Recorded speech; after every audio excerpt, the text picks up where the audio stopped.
Welcome to the world of microphones. Let's talk some shorthand.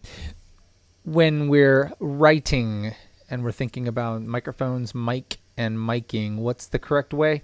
There is no correct way, but the acceptable way that we do things here and that you'll see a lot on the internet are these: M-I-C and M-I-K-I-N-G. M-I-K-E is a person, and the other one looks like micing. So what is a transducer? A transducer converts one form of energy to another. Simple definition of what a transducer is. What does that mean for us in audio? Well, in audio, transducer converts sound waves energy into electrical energy. That's what we think of as a microphone. Also converts electrical back to sound pressure waves. That's what a speaker is. So microphones and speakers are both transducers. What else converts? We think of these things: record player, your ear, a guitar pickup. Lots of examples of what a transducer is. How the transducer does the conversion is what makes different microphones separate from each other. So let's talk about families of microphones. We have crystal microphones, dynamic microphones, condenser microphones, ribbon microphones, pressure zone microphones. So what's a crystal microphone? It gets its diaphragm is made out of a quartz crystal, and as that crystal is bent from acoustical energy, creates an electrical impulse. It has a very unique sound, very limited bandwidth type sound, but a very cool sound for certain things. When we think of like a telephone microphone, that's a crystal microphone. And there's lots of examples where you can make your own crystal microphone. You need your little foam that you cut with the slot. You stuff the crystal element into the foam very carefully. You don't want to break the lead. These are some photos of crystal microphones. The one in the top left corner, the Shure green bullet, is often used as a harmonica microphone. Pretty cool microphone. Lots of uses for that. So if you ever see one of these, buy it for $20, $25. Not worth a ton, but they can be very, very cool character in the studio. Today's Bad Mic Shootout is going to be the Shure Green Bullet. Model number is the 520DX.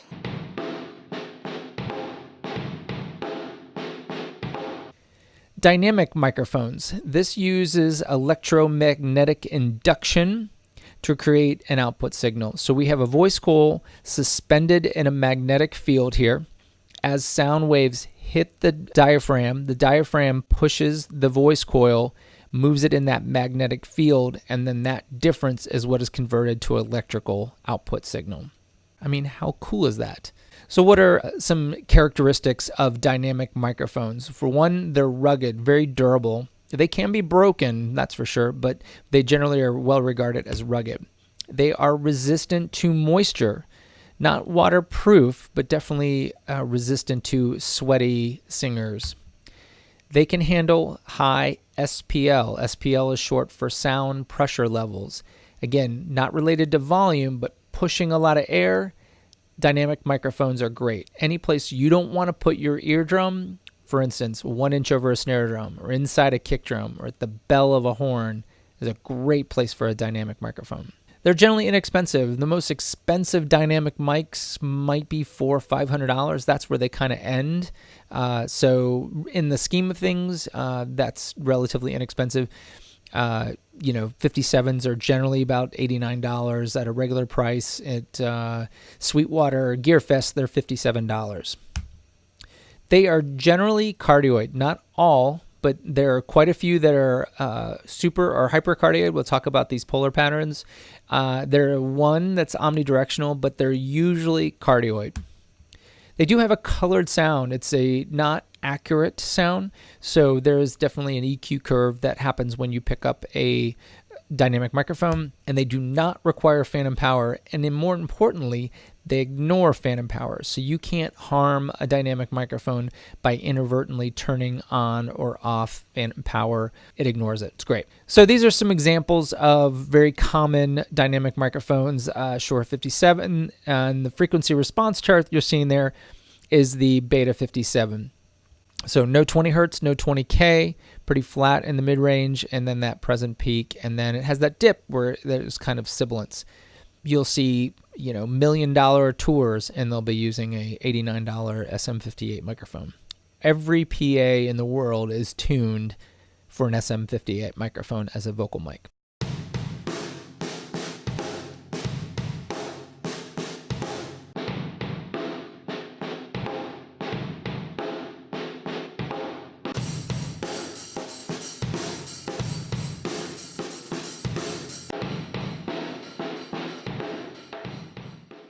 Condenser microphones. What we have here is the illustration. We'll walk through this. So we have a front plate and a back plate, and the front plates are diaphragm. As sound hits the front plate, changes the air pressure, and that's where our sound is created. Air hits the front plate, passes through to hit the back plate. And the difference in the front plate and the back plate is what's sent as voltage, similar to a snare drum. Condenser microphones are classified based on capacitance, which is the ability to store the electrical charge. 48 volts is our standard for phantom power. Some tube microphones require much more than that. There are some microphones that use less. For instance, they might use a 9-volt battery, which is obviously less than 48 volts. Characteristics of the condenser microphone include usually very sensitive, much more than dynamic microphones. They have an extended frequency response. We saw from the 58 it doesn't go to 20 or 20K. Most condenser microphones can handle that. They have a flat leaning towards bright reproduction. It can be single or multi-pattern. They generally do require phantom power or some sort of power source. And the smaller the diaphragm, the more sensitive. Again, the smaller area requires less air to excite it, where the large diaphragm requires a little bit more air pressure to excite it. So in very nuanced situations, small diaphragm condensers are the better choice. Here's an AKG 414. You can see we have 4 patterns to choose from here. And here's our flat leaning towards bright frequency response.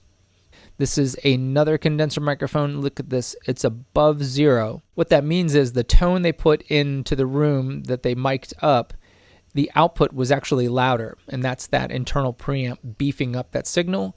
And here's flat all the way down to 10 hertz, and you can flat leaning towards bright. Electric condensers require a external battery, so they do not take phantom power, front plate and back plate, but the back plate is charged.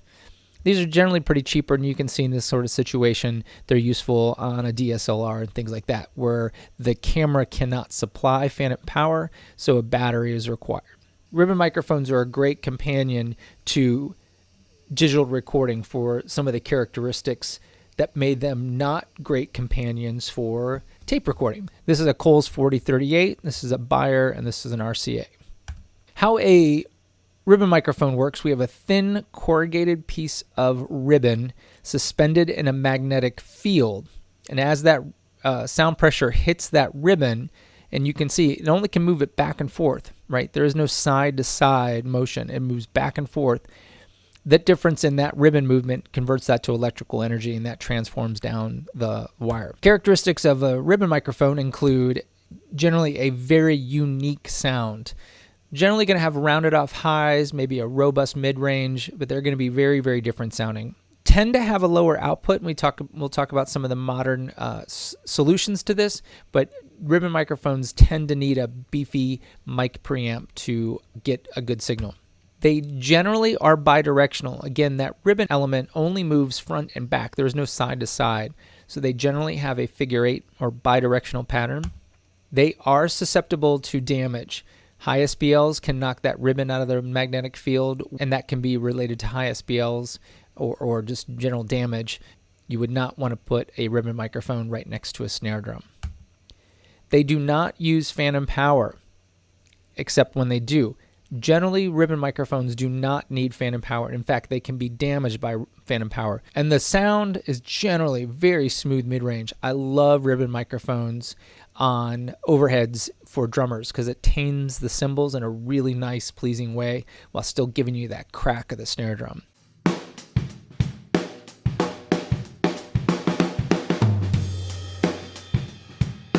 They're a great companion for digital because unique sound quality is good companion to digital because we don't want to build up by that harsh high end a lot. You don't need to worry about that lower output. On analog tape, that was a big deal. With digital, there's no noise, so we can have that lower output, and modern mic pre's can handle it.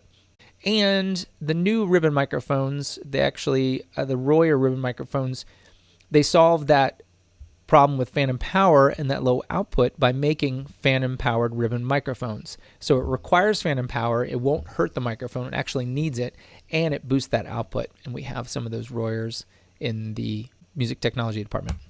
That's an AEA ribbon microphone. Notice we have two frequency response charts because the front sounds a little bit different than the back. So here's what we have. So again, here's that 0 line, low output, never even gets up to 0, smooth in that mid-range, and you can see that tamed off high end. Again, that's the EQ curve you're putting on the signal. PZM microphones. Let's look what a PZM is. It's this type of microphone with a capsule pointed down, and it turns the boundary into part of the microphone.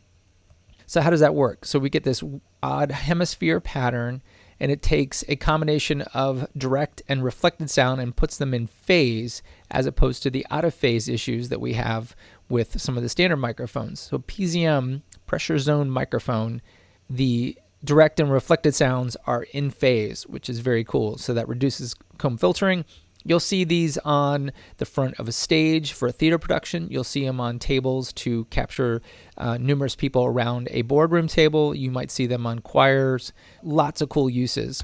In fact, the Shure microphones that we have in the studios bill themselves as a kick drum microphone because it's a really cool microphone without any phase issues. So that's something else you can try on the PZM. And here's the frequency response chart for that. So let's talk about polar patterns. The microphones are sensitive at different angles to the diaphragm. So whether the microphone is on axis or off axis, that gets us our shape and our frequency responses. So the polar patterns are the way we look at these and see how these are represented. This is the cardioid. This is probably one of the most popular patterns that you'll see. So not only does it pick up sound from the front and the sides, very importantly, it rejects sound at 180 degrees from the capsule. Omnidirectional microphone captures sound top, bottom, sides, all around. Bidirectional will be front and back, but it will reject not only at the sides, but the top and bottom. And we'll hear these in the studio. Incredibly useful polar pattern. Cardioid, and then either hypercardioid or supercardioid. And what we're looking at here is depending on where the null is. So this tends to be a null about 115 degrees. So why would that matter? Well, where you put the wedge for a live sound really matters. Are you using a hypercardioid at a cardioid? If you're using a floor wedge, you'd want to put the wedge here right in front of the singer.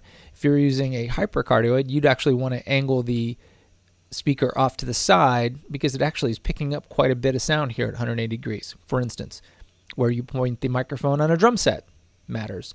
Where you point the microphone at a guitar cabinet in relation to where the drums are matters. Another visual representation, cardioid microphone, bidirectional microphone. Notice top and sides all reject the audio, and omnidirectional. Frequency response chart we've talked about, but you can see it's starting to come up quite a bit more. Shock mount, something useful to isolate the mic from vibrating surfaces. You can see different shock mounts for different types of microphones, isolating that microphone so that sound is vibration, vibration hits the mic stand, and it's not going to travel up and rattle the body. Pop filters, extremely useful. You always use this on vocals. So if we're going to put up a vocal mic, you automatically are grabbing a pop filter as well. So one of the things a pop filter will do is present from plosives. So in this case, as I'm doing this narration, I am off axis, and if I remove the pop filter and say the word plosive, you'll hear that pop of air. We don't like that. So you'll want to use a pop filter. And you almost use it on vocals unless you're Rob Thomas. So in the Matchbox 20 video for Smooth, that's the front of the microphone, by the way. Microphone level coming down the cable before it hits the preamp is very weak. So we have either negative 60 to negative 40 dBV, very weak signal. With our instrument, generally going to be output of our guitar or bass. That'll vary on the instrument and type of pickups it has, but it's a little bit hotter than mic level, but definitely not as hot as line level. And generally at here, we're 0 dBV. So we're at 1 volt at line level. This will be the output of the mixer, output of the multitrack. Generally, things such as keyboards and drum machines will be at line level as well. So what do we do with this information? Well, if we connect line level to a mic input, we'll get distortion. Line level is 1 volt. Going into something that's expecting much lower signal, we'll get that distortion. If we connect mic level to line level, we won't have enough gain to do anything with the signal. Mic level needs to connect to a microphone preamp or a preamplifier. So when we have a microphone, we want to know what preamp we're going into. And if we have a line level, we want to connect that to a line input. If it's an instrument, we can plug it directly into the amplifier, or we could use a DI box. What's a DI box that we're talking about? The DI box, it's a transformer, and it's going to convert one form of energy to another. And in this case, we can use it to convert line level to mic level or instrument level to mic level. And that lets us interface line level and instrument level gear into our preamps and not overload them and distort them. So that's a really important thing that we can do with a DI box. So a lot of bass players will use a DI box instead of an amp to get a clean lower level signal. If we have keyboards in a recording, we might use a direct box to take the output of the keyboard level and bring that down to mic level so we can plug it into our mic preamps, and then we can boost it up at the mic preamp. Otherwise, it'll distort or overload the inputs. Most DI boxes are very utility, very neutral sounding, and we want to just take that level, and we don't want to change the color or tonality. We just want to convert it from one form of level to another. Others can have tubes involved and can have a lot of characteristics. So what would that look like to put in a DI box? So in this case, we start with the guitar, and the guitar is plugging into the DI box. Then two things are happening. One signal then is continuing on to the amplifier. So it takes the guitar, loops through here, and generally this is a pass-through without any kind of circuitry, and on to the guitar. It shouldn't change the impedance or the draw for the pickups on the guitar, shouldn't impart any tonality difference, just like plugging the guitar into the amp. On the other output is then taking it down from instrument level to mic level and letting us convert it into, this case, a mixer or a preamp, which we can interface with our recording medium. Proximity effects is the increase in bass response when a directional microphone is brought closer to the sound source. It's the increase in low end as a directional microphone gets closer to the source. Bidirectional microphones exhibit the most amount of proximity effect because they're the most directional. But cardioid, hypercardioid also exhibit proximity effect. Omnidirectional does not. It picks up sound in all around, so it is not a directional microphone. So omnidirectional microphones are generally free from proximity effect. Very useful fact. We would hear this on vocals, so if you bring a singer in closer to the mic, it's going to have not only more output, it will have more low end, it will be a little bit richer sound. Thus, when you're doing background vocals, you should scoot your singer back about a foot or 2 feet. That would then reduce the overall tonality a little bit of the background vocals and allowing you to fit the background vocals into the mix a little bit easier without having to resort to EQ. Here's what a proximity effect looks like on a Shure Beta 57. So cardioid microphones are measured at 1 meter from the sound source. So as you get closer to the sound source, this is where proximity effect comes into place. This solid line is what a Beta 57 normally looks like. And then you can see 2 inches, 1 inch, 1/8 of an inch. At 200 hertz, we go from about -3, -2 dB to +12. So about a 15 dB gain of low end at 200 hertz, taking the microphone from 2 feet away from the sound source and moving it to 1/8 of an inch of the sound source. As an example, car stereo, you've played with the bass and treble controls. Going from neutral bass to all the way up would generally be about 12 dB of bass boost. Next time you're in a car, do that, and you'll see how much low end you can add to a signal going from 2 feet away to 1/8 of an inch away. So what's that filter compensation? Well, that's called a high-pass filter. And some microphones have it, some microphone preamps will have it, and generally mixers will have a high pass filter. And what that is a roll-off in the low end to help us compensate for proximity effect. In this case, this is a Sennheiser 421 microphone. It actually has a 5-position S234M 5-position high-pass filter switch that's variable, and you can see what happens here as you click from M, which is no filter, and you go click, click, click, click, you can do a reduction in the low end. So a high-pass filter allows the highs to pass through, filters out the low end. Something else we might need is a pad, and in my audio terminology, this is a 10 dB gain reduction on the microphone or the microphone preamp, and it just takes the signal that's hitting the microphone and turns it down a fixed amount so that it won't overload our mic preamp. It could be on the microphone, could be on the preamp. And lastly, let's just talk about general terminology for mic distance. We're thinking of close miking. We are 1 inch or more from the source, and we're doing that to prevent leakage from other things.